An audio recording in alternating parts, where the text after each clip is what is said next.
उमा अपनी पड़ोसन जानकी के साथ बाजार से घर वापस आ रही होती है। तब जानकी कहती है, क्या हुआ उमा, इतने दिनों से अपने बेटे के लिए लड़की ढूंढ रही है, अब तक मिली नहीं क्या?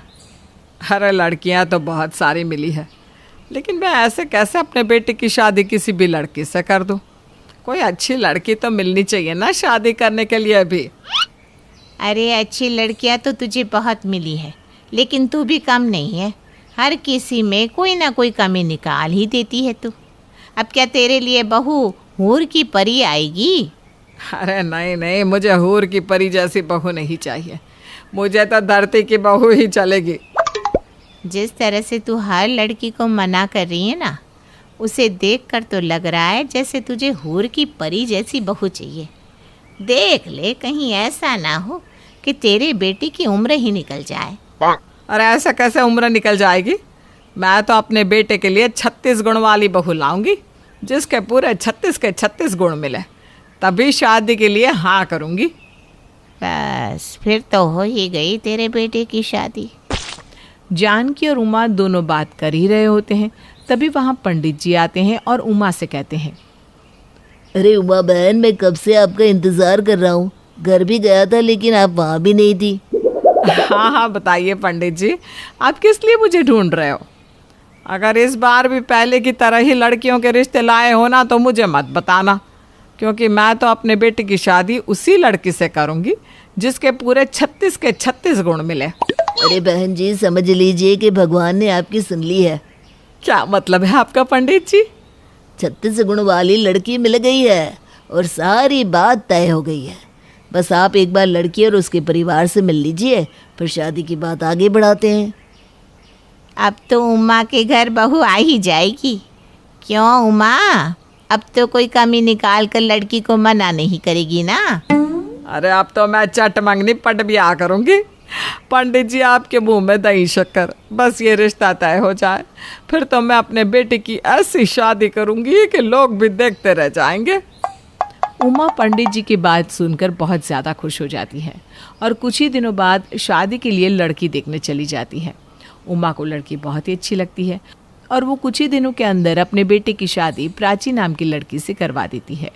शादी के 2 दिन बाद प्राची सुबह सुबह मंदिर में पूजा कर रही थी और जोर जोर से आरती गाते हुए घंटी बजा रही थी। अरे बहू, अभी सुबह होने में बहुत समय है, तूने इतने जल्दी क्यों गाना बजाना शुरू कर दिया? माँ जी, मैं कोई गाना बजाना नहीं कर रही हूँ, मैं पूजा कर रही हूँ। आप भी उठ जाइए और जल्दी से नहा लीजिए, मैंने नाश्ता बना दिया है आपके लिए। अरे बहू, आमतौर पर लड़कियां शादी के 1-2 दिन बाद तक ही अच्छी बनी रहती है। अब तो तुझे आए 2 दिन भी हो गए, अब तो अपना घर समझ और ये सब फॉर्मेलिटी ना रहने दे। माँ जी, आप बिल्कुल सही कह रही हैं, मैं अपना घर समझ कर ही तो यहाँ पर इतने बदलाव कर रही हूँ। अब से रोज़ सुबह हर कोई जल्दी उठेगा और नहा लेगा। अरे बहू, मुझसे ना सुबह जल्दी नहीं उठा जाता और ना ही जल्दी उठकर नहाने की आदत है, तो तू इस बात के लिए तो मुझे माफ़ी कर दे। माफ़ तो माँ जी आप मुझे कर दो, क्योंकि आपकी एक भी बात मैं नहीं मानने वाली हूँ। मैंने बोल दिया मतलब बोल दिया। अब आप रोज़ सुबह जल्दी उठोगी और नहाओगी भी। प्राची एक सर्वगुण संपन्न बहू की तरह घर में रहती। शुरू में तो उमा को ये सब अच्छा लगा था, लेकिन जब बाद में यही सब उमा पर भारी पड़ने लगा तो उसे दिक्कत होने लग गई। कुछ दिनों बाद उमा और उमा के बेटे मोहन का रसमलाई खाने का बहुत मन कर रहा था, तो मोहन प्राची को बुलाता है। प्राची, माँ और मेरा रसमलाई खाने का बहुत मन कर रहा है, तुम भी चलो हमारे साथ। आज हम तीनों बाहर रसमलाई खाने चलते हैं, इसी बहाने हम तीनों एक साथ इतने दिनों बाद बाहर घूमने भी चलेंगे। ये कोई बाहर जाने का समय है मोहन जी? अब सोने का समय हो रहा है, तो आप दोनों को बाहर जाना याद आ रहा है? अरे तो क्या हुआ बहू, यही सब छोटी छोटी चीज़ें तो परिवार को एक साथ जोड़े रखने में मदद करती है। माँ जी, हम परिवार में लोग ही कितने हैं, गिनती के 3 लोग, और पति पत्नी में तो वैसे भी कोई दरार नहीं ला सकता, और आपसे तो हमें बहुत प्यार है। हाँ, प्यार तो मुझे भी है, लेकिन अभी हमारा रसमलाई खाने का मन है। तुम्हें खाने चलना है तो चलो, वरना माँ और मैं चले जाते हैं। माफ़ करना मोहन जी, एक लड़की का धर्म होता है अगर उसका पति और सास गलत राह पर जा रहे हो तो उनको सही राह दिखाना, और आप दोनों गलत राह पे जा रहे हो। इस समय बाहर जाओगे तो तबीयत खराब हो जाएगी क्योंकि बाहर बहुत बारिश हो रही है, इसलिए मैं आपको कहीं नहीं जाने दूंगी। माँ, देख रही हो ना अपनी बहू को। प्राची अपनी जगह सही है, उसमें 36 के 36 गुण है, लेकिन ये 36 गुणों वाली बहू हमारे घर में आपकी बदौलत आई है। अब अपने पूरे 36 गुण का इस्तेमाल हो रहा है। मैंने तो सोचा था 36 गुण वाली बहू लाऊंगी जो घर आने पर सुख समृद्धि लाएगी, लेकिन यहाँ तो ये हर चीज़ में रोक टोक कर रही है। ऐसे तो मैं ही मुसीबत में पड़ जाऊंगी। उमा अब अपनी 36 गुण वाली बहू से बहुत परेशान हो रही थी क्योंकि अब वो हर चीज़ में रोक टोक करती, जो उमा को बिल्कुल पसंद नहीं था। लेकिन वो बोलती भी क्या, आखिर बहू भी तो उसकी पसंद की थी। ऐसे ही कुछ दिनों बाद उमा अपनी पड़ोसन जानकी के साथ फंक्शन में जा रही होती है। तभी प्राची भागते हुए उमा के सामने आती है। अरे क्या हुआ बहू, ऐसा अचानक से मुंह के आगे आ गई? मारने का इरादा है क्या मुझे? अरे नहीं नहीं माँ जी, मरे आपकी दुश्मन, आपको तो मेरी भी नज़र लग जाए। आप 100 साल जियो, वो भी बिल्कुल स्वस्थ। तूने ये सब बोलने के लिए मुझे बीच रास्ते में रोका है क्या बहू? नहीं माँ जी, मैंने आपको इसलिए रोका क्योंकि आज मैं आपका आशीर्वाद लेना भूल गई थी और आप भी मुझे अपना आशीर्वाद देना भूल गई थी, तभी तो मैं भागते हुए यहाँ आई। बस इतनी सी बात के लिए तुझे इतनी दूर मेरे पीछे पीछे आने की ज़रूरत पड़ गई? ये सब काम तो तब भी हो ही जाते ना जब मैं वापस घर आती। ये अभी करना क्या ज़रूरी था? हाँ माँ जी, ज़रूरी नहीं, बहुत ज़्यादा ज़रूरी था। मैं घर का कोई भी काम तब तक नहीं करती जब तक मैं आपका और मोहन जी का आशीर्वाद ना ले लूँ। अरे उमा, लगता है तेरे 36 गुणों वाली बहू का पहला गुण यही है कि अपनी सास को कहीं भी रास्ते में टोकना। अरे प्राची बहू, कभी किसी को बाहर जाते हुए टोकते नहीं, तुझे सिखाया नहीं क्या किसी ने? आंटी जी, आपको नहीं पता क्या, मैंने माँ जी को टोका नहीं है, बल्कि मैं सामने से आई हूँ माँ जी का आशीर्वाद लेने। वैसे उमा, सच कहूँ तो तू सच में बहुत किस्मत वाली तो है ही। 36 गुण वाली बहू मिली है जो तेरी इतनी सेवा करती है, मुझे तो बहुत पसंद आई। अब तक मैं खुद ही परेशान हो गई थी अपनी पसंद की लाई 36 गुण वाली बहू से, लेकिन अब जब मेरी बहू की इतनी तारीफ हो रही है तो सच में बहुत अच्छा भी लग रहा है। उमा जो अपनी 36 गुणों वाली बहू से परेशान होने लग गई थी, लेकिन अब कहीं ना कहीं उमा को उसकी बहू पसंद आने लग गई थी। संतोष और उसका पूरा परिवार नास्तिक है। उसके घर में कोई भी आदमी ना पूजा पाठ करता है, ना ही भगवान को मानता है। एक रोज संतोष की कामवाली उससे कहती है, माँ जी, कल से 2 दिन तक मैं नहीं आ पाऊँगी, मुझे शिवजी बारात में जाना है। कल की सुबह मैं अपने भोले के चरणों में जल चढ़ाकर शुरू करना चाहती हूँ। मैंने तो 1 हफ्ते पहले से ही अपने घर में लहसुन प्याज बनाना बंद कर दिया है। शिवरात्रि की तैयारी भी तो करनी है ना मुझे। अरे ये सब कुछ नहीं होता है, हम तो खाते हैं सब, हम तो कोई पूजा पाठ भी नहीं करते। कौन सा हम लोग मर गए? किसी जन्म का पुण्य है जो चल रहा है अब तक। मैं तो नहीं आऊँगी। इतना कहकर कामवाली वहाँ से चली जाती है। कामवाली के ना आने से घर में बहुत दिक्कत होने लगती है। संतोष इंदर से कहती है, प्रेम की शादी करनी होगी, मुझसे अब काम नहीं होता, और आशमा कॉलेज चली जाती है। वैसे भी वो भी अब कितने दिन रहेगी, कॉलेज पूरा होते ही उसकी भी तो शादी करनी होगी ना। ऐसी बात है तो प्रेम के लिए लड़की देखकर उसकी शादी कर देते हैं। हाँ जी बिल्कुल। इंदर और संतोष प्रेम के लिए लड़की देखना शुरू कर देते हैं। एक रोज़ आशमा को लेने प्रेम उसके कॉलेज जाता है। वहीं उसकी नज़र उमा पर पड़ती है और वो उसे भा जाती है। उमा का कॉलेज अब ख़त्म होने को होता है। तभी आशमा कहती है, भैया क्या देख रहे हैं, वो उमा है मेरी सीनियर और कॉलेज टॉपर भी है। कितना अच्छा होगा अगर मेरी सीनियर मेरी भाभी बनेगी। हट तू भी ना, चल घर। आशमा घर जाकर संतोष को सब बता देती है और संतोष इंदर के साथ अगले ही दिन उमा के घर प्रेम का रिश्ता लेकर पहुंच जाती है। प्रेम और उसका घर उमा के घर वालों को पसंद आ जाता है और उनके नास्तिक होने के बारे में बिना जाने वो लोग उमा और प्रेम का रिश्ता तय कर देते हैं। 2 महीने बाद लगन आते ही उन दोनों की शादी हो जाती है। शादी होकर उमा प्रेम के घर आ जाती है। अब तो खुश हो ना तुम्हारा हाथ बटाने के लिए बहू जो आ गई है। हाँ जी बिल्कुल। संतोष के घर का माहौल खुशमयी हो जाता है। अगले दिन उमा जैसे ही उठती है वो नहा धोकर सूरज को जल चढ़ाती है और केला की पूजा कर घर में मंदिर देखने लगती है पूजा करने के लिए। मंदिर नहीं है क्या इस घर में? भगवान की एक भी तस्वीर नज़र नहीं आ रही है। ये कैसा घर है? आज तक तो मैंने ऐसा कोई घर देखा ही नहीं। उमा के हाथों में पूजा का लोटा देखकर संतोष कहती है, ये सब क्या करने लगी हो तुम बहू? हमारे घर में कोई पूजा पाठ नहीं करता। अरे ये सबसे कुछ नहीं होता है, ये ना सब टाइम की बर्बादी है। माँ जी ये क्या? भगवान तो हर जगह है, वो कण कण में है। मेरे घर में मंदिर नहीं बनेगा, तुझे जो करना है कर। हमें पूजा करने या उसके बारे में कोई ज्ञान मत देना। उमा को धक्का लग जाता है और वो ज़मीन में बैठ जाती है। ये क्या हो गया? मैं अपने भोले की पूजा नहीं छोड़ सकती। एक ना एक दिन इस घर में सभी आस्तिक बन जाएंगे।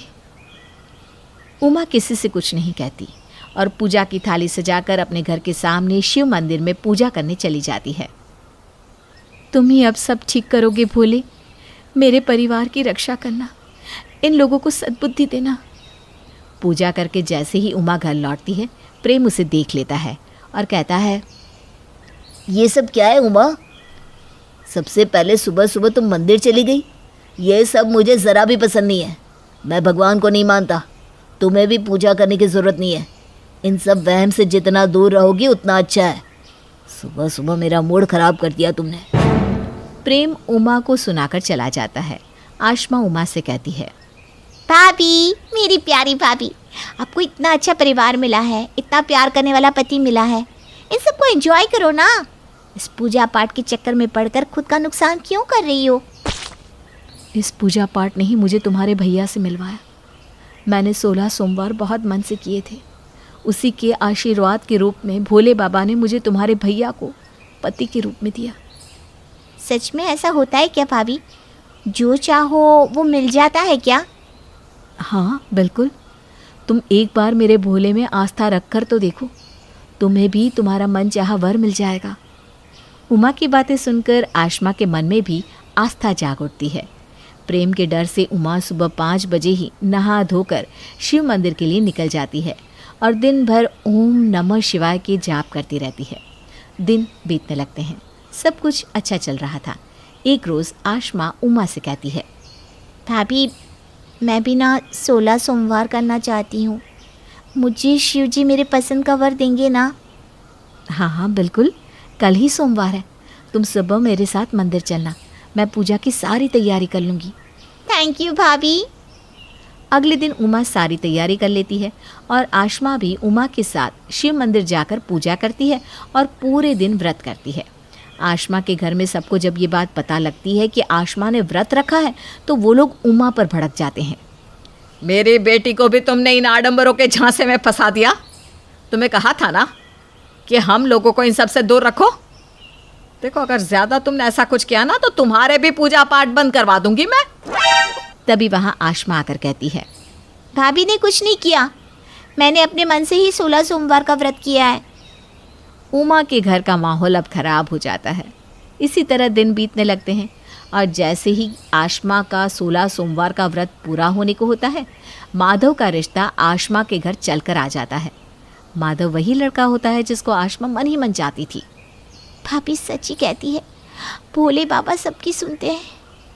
भगवान शुक्रिया मेरे माधव को मेरा बनाने के लिए। आशमा की आस्था भोले में और भी पक्की हो जाती है और वो आस्तिक बन जाती है। माधव और आशमा की शादी हो जाती है और शादी करके आशमा अपने ससुराल चली जाती है। दिन बीतने लगते हैं और एक दिन उमा संतोष, प्रेम और इंदर के साथ घूमने के लिए मनाली जाती है। 4 दिन तो सभी मज़े करते हैं। वहाँ उमा के लिए मंदिर जाना मुमकिन नहीं था, इसलिए वो उठने के साथ ही होटल के कमरे से ही सूरज को प्रणाम कर शिव जी को याद कर लेती है और मन ही मन उनका मंत्र जाप करती रहती है। चौथे दिन रिटर्निंग के समय प्रेम कहता है, माँ, हमारी ट्रेन मिस हो गई। अब क्या करें? कल तो हमें किसी भी तरह घर पहुंचना होगा।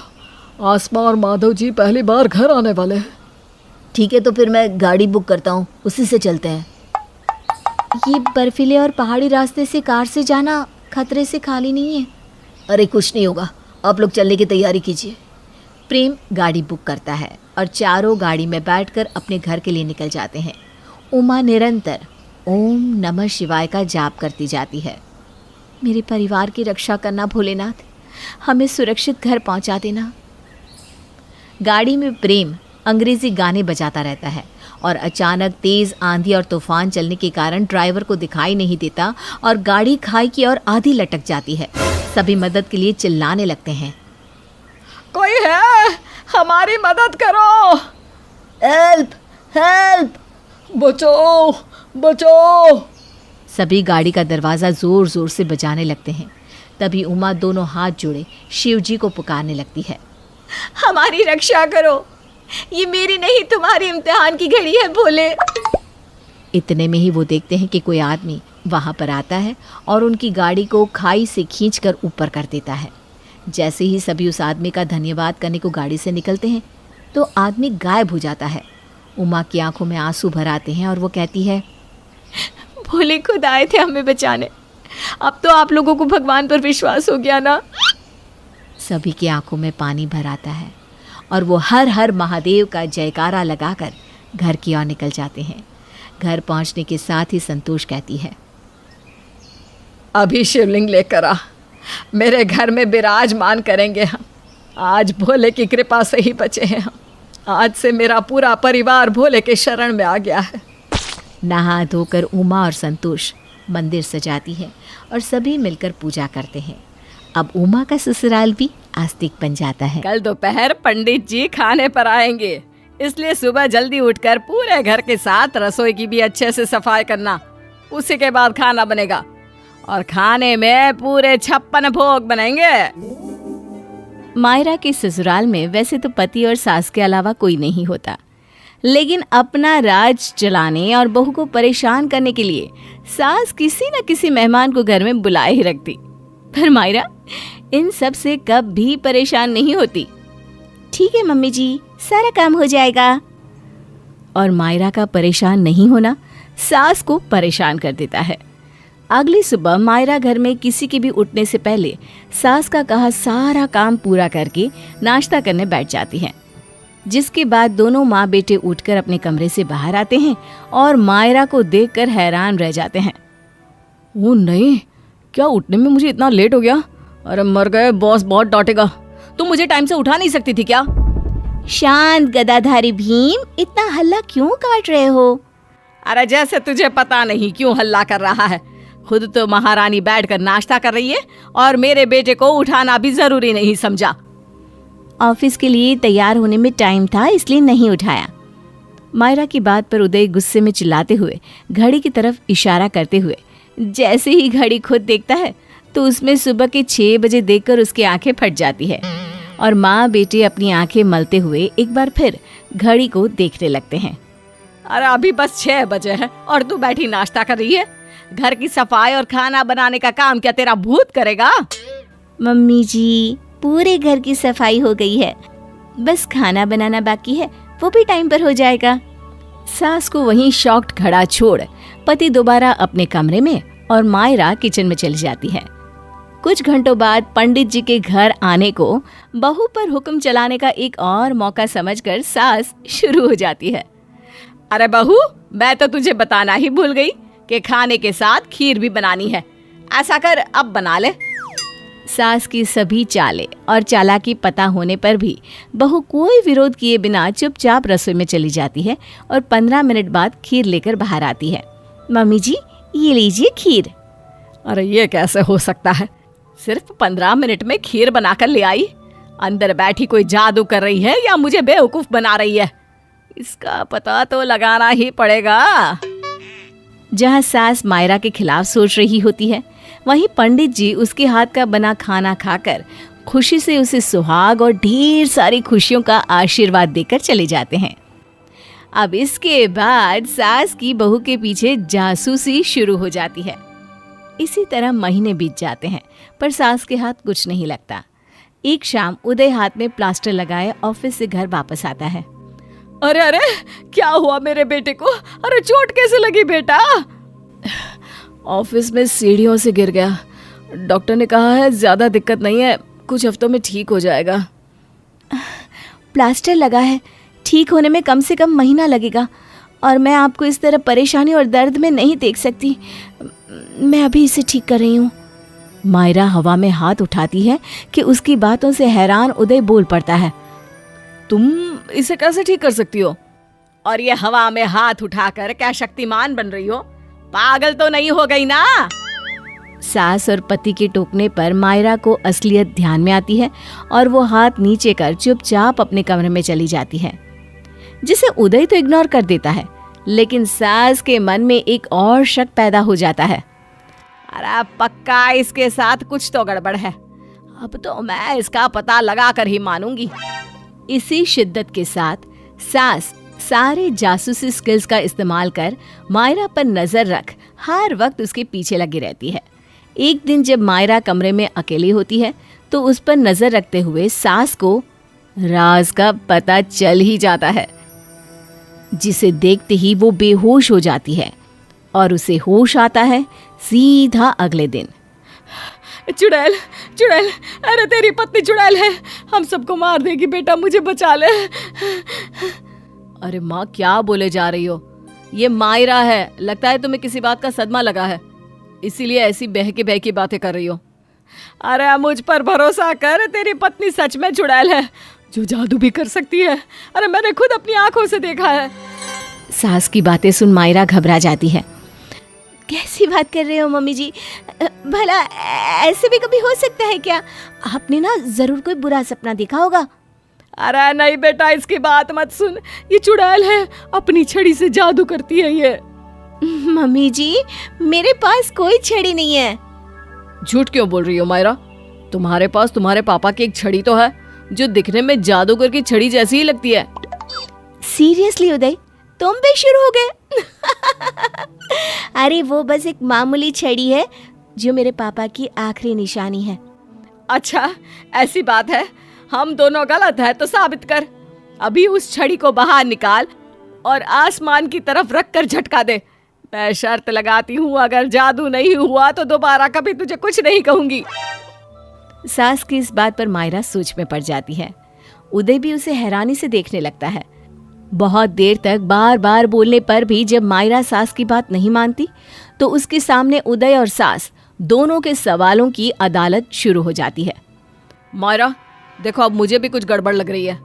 क्यों अपने ऊपर शक करा रही हो? अरे क्योंकि वो अपने चुड़ैल होने और जादू करने की सच्चाई हमें नहीं दिखा सकती। इसी के साथ सास और उदय के सवालों का पिटारा बढ़ता ही चला जाता है, जिससे परेशान होकर मायरा चिल्ला पड़ती है। प्लीज, मैं आप दोनों के बेतुके सवालों से परेशान हो गई हूँ, नहीं है मेरे पास कोई जवाब। ये ऐसे नहीं मानेगी बेटा, रुक, मैं तांत्रिक बाबा को बुलाती हूँ, वही इस चुड़ैल को भगाएंगे। पहले से परेशान मायरा सास की इस बात पर गुस्से में अपनी छड़ी निकाल जादू कर सास के हाथ से फोन गायब कर देती है, जिसे देख उदय हैरान रह जाता है। मतलब मम्मी सही है, तुम जादू करती हो? क्या तुम सच में चुड़ैल हो? नहीं उदय, हाँ मैं जादू कर सकती हूँ, लेकिन मैं चुड़ैल नहीं हूँ। अरे झूठ बोलती है उदय, तू भरोसा मत करना, ये चुड़ैल इसी तरह बातों में फंसा कर काला जादू करती है। जितना चुड़ैलों के बारे में आप जानती हो, मुझे तो शक है कहीं आप ही तो चुड़ैल नहीं हो। अरे मैं क्यों चुड़ैल होने लगी? जादू तो तू करती है, मैं नहीं करती, और मैंने ये सब इंटरनेट पर पढ़ा है। मम्मी जी, इंटरनेट पर लिखा सब सच नहीं होता, ठीक उसी तरह मेरा चुड़ैल होना भी सच नहीं है। और रही बात जादू की, तो हाँ, मुझे जादू आता है, जो मैंने अपने पापा से सीखा है, पर हम इससे किसी को नुकसान या चोट नहीं पहुंचाते। मुझे खुशी है कि आप दोनों को सच का पता चल गया। चलो, दिल का एक बोझ तो कम हो गया, पर यह हमेशा ऐसे नहीं रह सकता। अब मायरा तुरंत याददाश्त भुलाने का मंत्र पढ़ छड़ी घुमा देती है, जिससे वो सास के शर्त लगाने तक की सारी बात भूल जाते हैं। अब मायरा आसमान की तरफ छड़ी रख के घुमाती है, लेकिन जादू नहीं होता। और इस तरह सास भी बहू को परेशान करना छोड़ देती है और जादू का राज भी राज बना रहता है।